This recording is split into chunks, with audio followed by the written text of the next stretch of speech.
Grüßt euch und herzlich willkommen zum 10. Teil zum Bau meiner Spurnullanlage. Ja, es ist soweit, ich starte in die neue Saison. Der Sommer liegt sozusagen in den letzten Zügen und das habe ich gleich mal zum Anlass genommen und habe mir einen neuen Zug hier mal gegönnt. Genau, die schönen Lokalbahnwegen mit der BR 98.8. Ja, ich habe auch den Sommer über ein bisschen was gemacht. Ich habe die Drehscheibe eingebaut. Und das zeige ich euch in diesem Video. Viel Spaß beim Zusehen.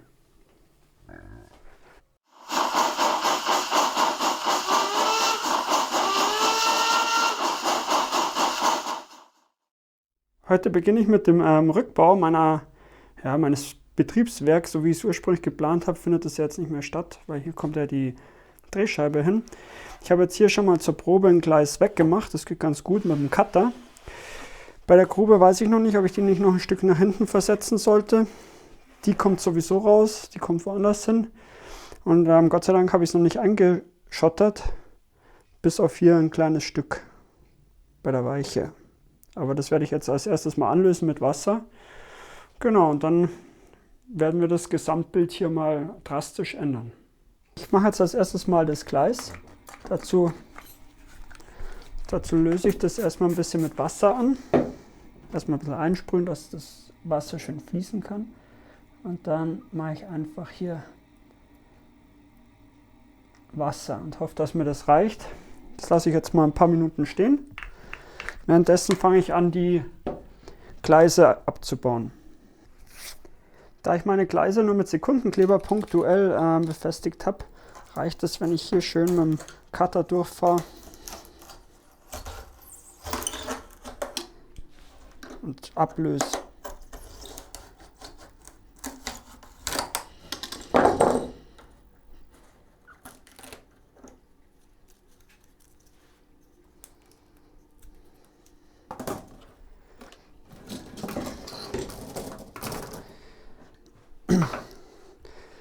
So, dann geht es an die Weiche. Da schauen wir jetzt mal, ob sich das schon aufgelöst hat. Das hat sich schon gut angelöst. Die ist jetzt schon locker. Und jetzt probiere ich mal, ob das mit Staubsauger schon rausgeht. Vorsicht, das wird laut.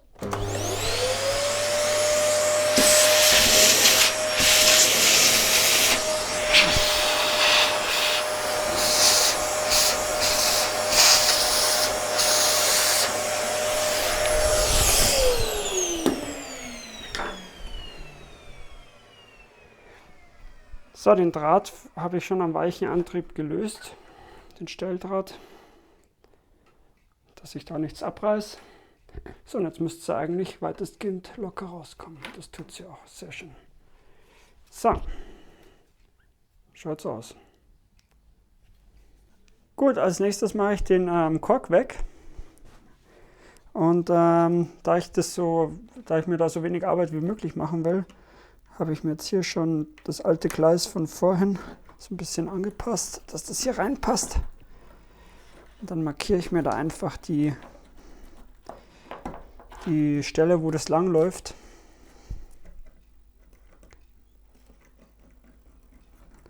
Und dann mache ich nur das weg, was ich nicht brauche.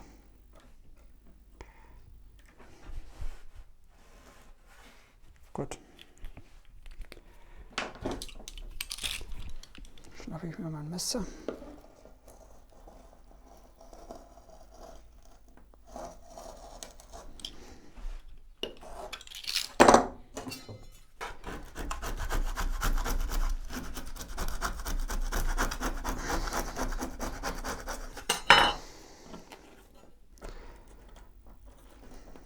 So. Dann sind wir schon auf Kurs. So, nachdem das mit meinem kontrollierten Rückbau bisher weitestgehend gut geklappt hat, habe ich jetzt noch die zwei Teile hier, die raus müssen. Das hatte ich nur ein bisschen mit Kleber fixiert und hier hinten meine Grube. Da muss ich mal schauen, weil die werde ich wahrscheinlich wirklich ein Stück nach hinten versetzen. Genau, so, dann haben wir das soweit alles raus. Jetzt mache ich den Kork weg. Und dann geht es eigentlich soweit ans Neubekorken und erstmal schauen, wo mache ich alles hin.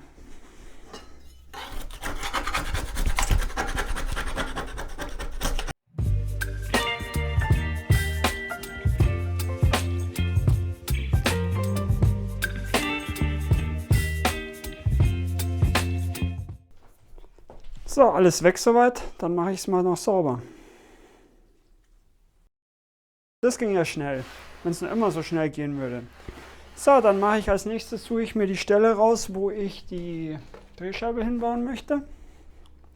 Ich hatte jetzt angedacht, weil ich hier eine Querstrebe habe und ich ja hier auch noch ein bisschen Platz brauche, allerdings hier auf der Seite auch ein bisschen Platz brauche, weil ich sonst, jetzt muss ich mal ein bisschen,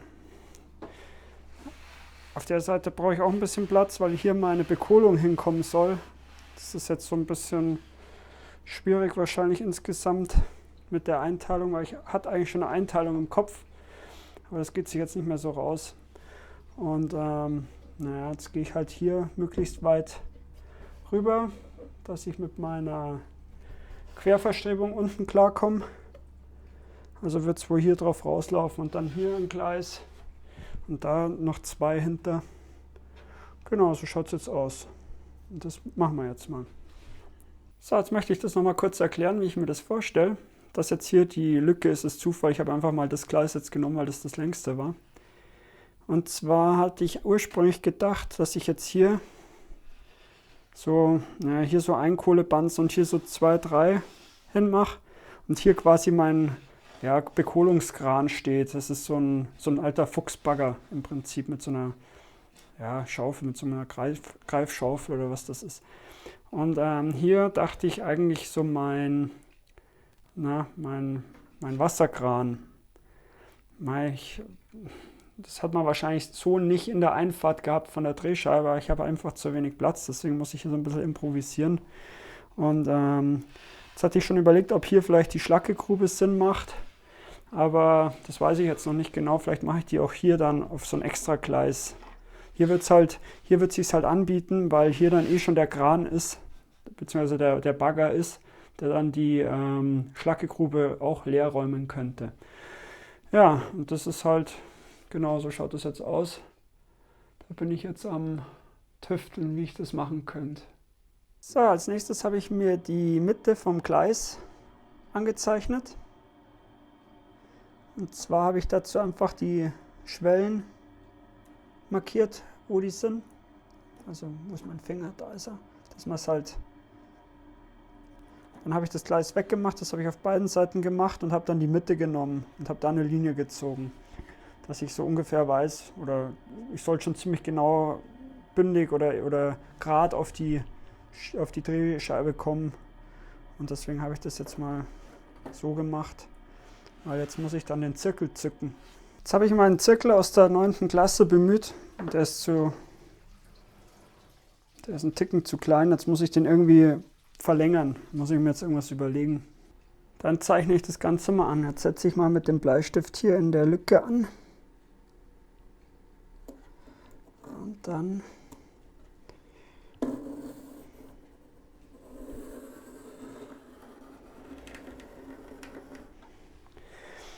gut, das war jetzt doppellinig, aber da werden wir schon irgendwo die Mitte treffen.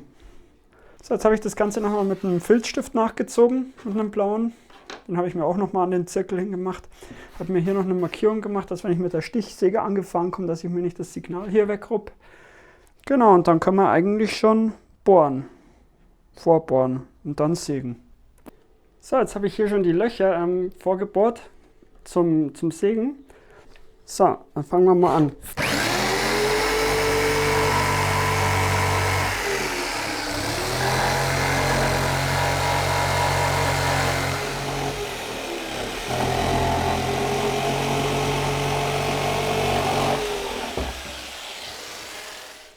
So, das Loch ist fertig. Die Ränder habe ich jetzt ein bisschen mit der Raspel angeglichen, weil so 1, 2 Dullen noch drin waren. Ein bisschen mit dem Schleifpapier geschliffen. Jetzt setzen wir sie mal ein.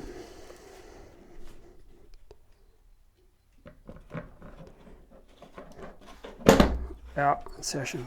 So, schon ist sie drin. Jetzt habe ich hier noch den Rest, den werde ich hier vorne wieder reinkleben. Dann kann ich hier hinten mit der Bühne einfach, beziehungsweise mit der Grube einfach rein. Genauso habe ich mir das vorgestellt. Jetzt muss ich dann den Kork erst kleben. Ja. So, jetzt habe ich hier schon einen Korkstreifen hingeklebt. Und das mache ich jetzt rundherum auch, dass Drehscheibe auf eine Höhe mit dem Gleis kommt, muss ich hier jetzt, habe ich so Korkreste, habe ich mir zurechtgeschnitten. Die klebe ich jetzt einfach rum. Und dann, wenn die trocken sind, dann werde ich das Ganze einfach mit dem Cuttermesser wieder zurechtschneiden, wenn dann die Scheibe drin ist. Und dann schaut es schick aus, hoffe ich. So, jetzt habe ich das trocknen lassen und jetzt schnappe ich mir ein scharfes Messer und schneide hier mal vorsichtig lang.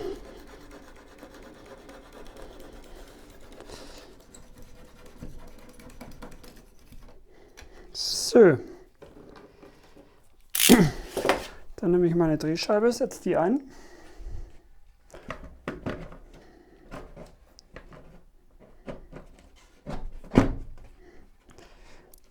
Gut. Dann schnappe ich mir meinen Stift und fahre da außen rum. So. Einmal rundherum. Wieder raus. Und dann mache ich das gleiche hier.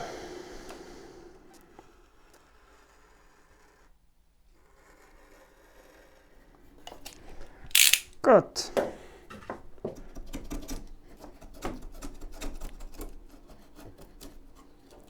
Gut.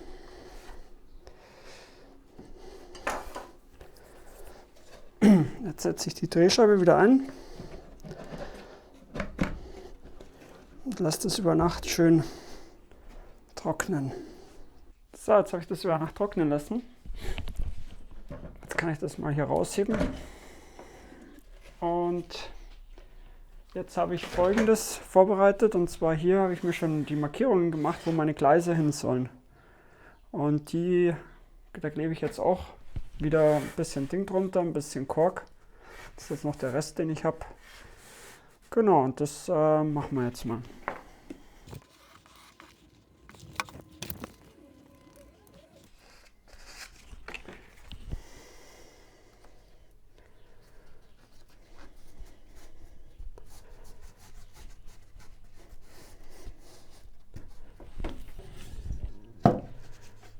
Gut, das mache ich jetzt einmal rundherum und dann zeige ich euch, wie es ausschaut. So, dann habe ich den nächsten Zwischenstand. Und zwar habe ich jetzt die ganzen Dinger hier hingeklebt. Die sind jetzt auch schon gut fest. Dann habe ich hier oh ja, sehr gut. Dann habe ich hier die zum Bedienen schon gemacht. Das kommt dann von hinten hier dagegen geklebt. So, und dann kann man da bedienen. Genau. Als nächstes werde ich dann die Gleise zurechtschneiden. Das habe ich hier auch schon mal gemacht. Das funktioniert dann so, dass das hier quasi schön aufliegt.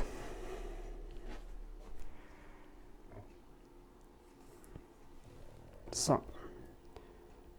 Dann muss ich alles schön mit Strom versorgen. Und genau, die Schlackegrube ist reingekommen, die habe ich jetzt hier reingemacht. Ja, so schaut es jetzt momentan aus. Fange ich mal mit den Gleisen an. Und zwar habe ich jetzt hier mal ein neues. Muss ich jetzt zuerst mal vorne den Gleisverbinder abziehen.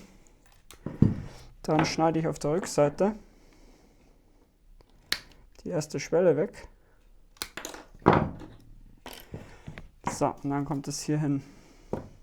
So. Dann markiere ich mir jetzt mal die Stellen, wo ich bohren möchte.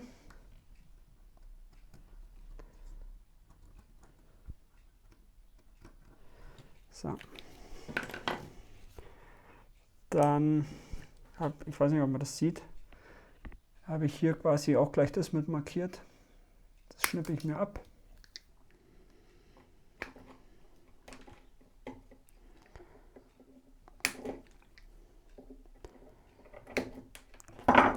So, und dann nehme ich mir meinen Dremel,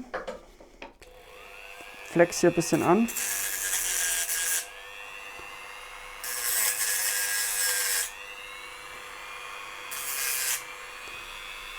Dass das Lötzinn besser hält. Genau, dann brauche ich hier noch meine Kunststoff, ja, Schienenschuhe, Stühle, wie auch immer. Brauche ich 4 Stück. So. Und die werden dann hier aufgezogen.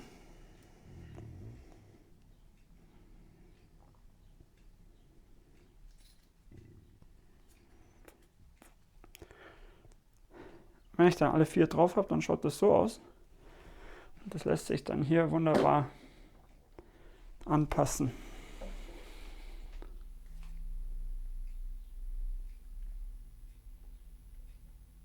So, als nächstes löte ich die Kabel an. Dafür muss ich die erstmal ein bisschen vorverzinnen.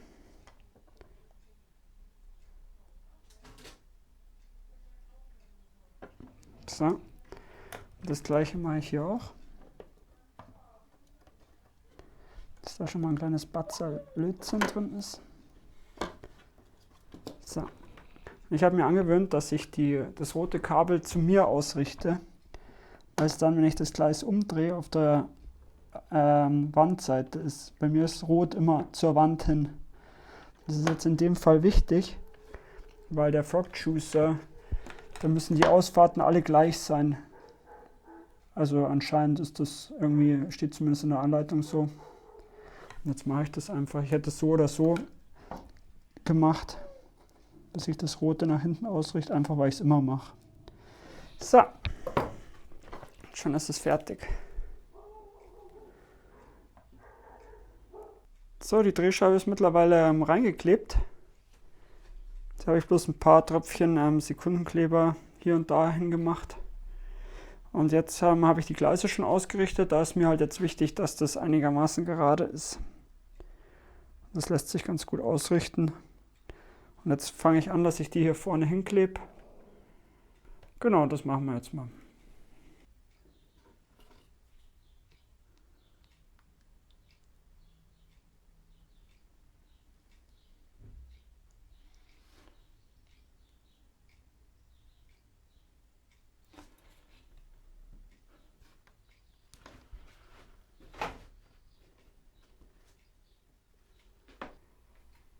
So, jetzt habe ich alle Gleise hingeklebt.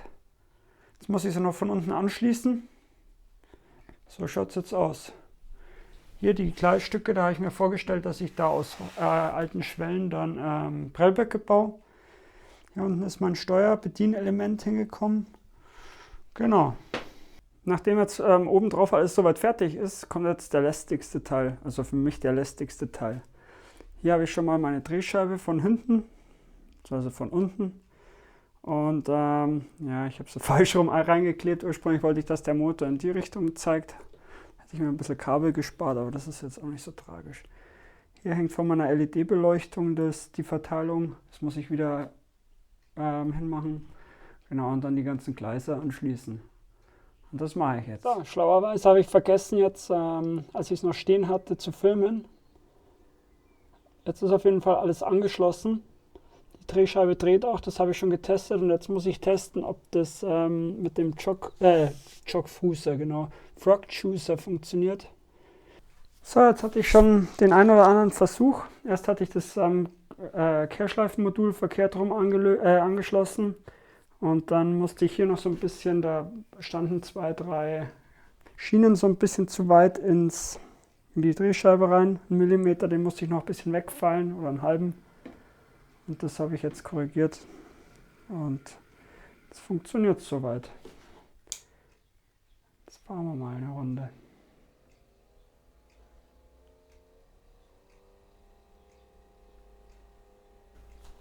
Jetzt habe ich schon einen kleinen Fehler entdeckt. Also ich muss an der Bühne auf jeden Fall wahrscheinlich nochmal was machen. Das zeige ich euch jetzt gleich. Ein Stück geil. So. Dann fahren wir runter.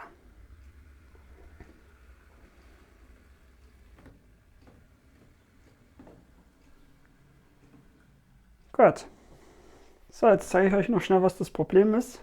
Weil wenn ich so die Bühne stehen habe, dass das Häusl hier ist, dann passt es soweit, dann kann ich hier durchfahren. Und wenn ich die um 180 Grad drehe,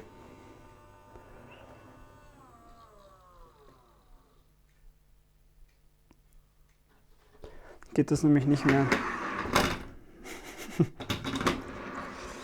Ja, und das habe ich jetzt über alle Gleise, dass ich hier einen Bogen drin, also dass ich einen Bogen auf der Bühne hatte, war mir klar. Das ist ein Dreck an sich. Hier ist es jetzt nicht so tragisch, da kann ich mit leben. Aber hier ist es halt, naja, ist nicht so geil. Naja, da ich es nicht so habe stehen lassen können, habe ich jetzt das Gleis nochmal weggemacht hier oben drauf. Und ja, ich korrigiere das jetzt, bevor ich alles einbaue. Da werde ich wahrscheinlich die 4 Gleise hier neu setzen müssen auch, aber das ist es mir jetzt wert, ich lasse das nicht so. So, jetzt habe ich das soweit gerichtet. Und jetzt kann man alle Gleise schön wieder ansteuern, das funktioniert. Und jetzt liegt sich das alles gegenüber. Jetzt kann ich schön durchfahren. Genau. Mehr oder minder, wenn ich es treffe.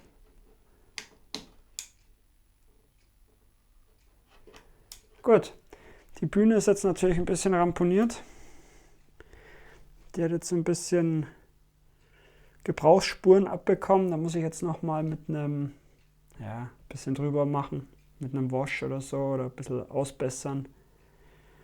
Ja, aber das war mir jetzt die Arbeit wert. Das ist jetzt auf jeden Fall besser. So, das war's mit meinem Video von meinem Drehscheibeneinbau mit all seinen Tücken. Ich hoffe, euch hat das Video gefallen. Bis zum nächsten Mal.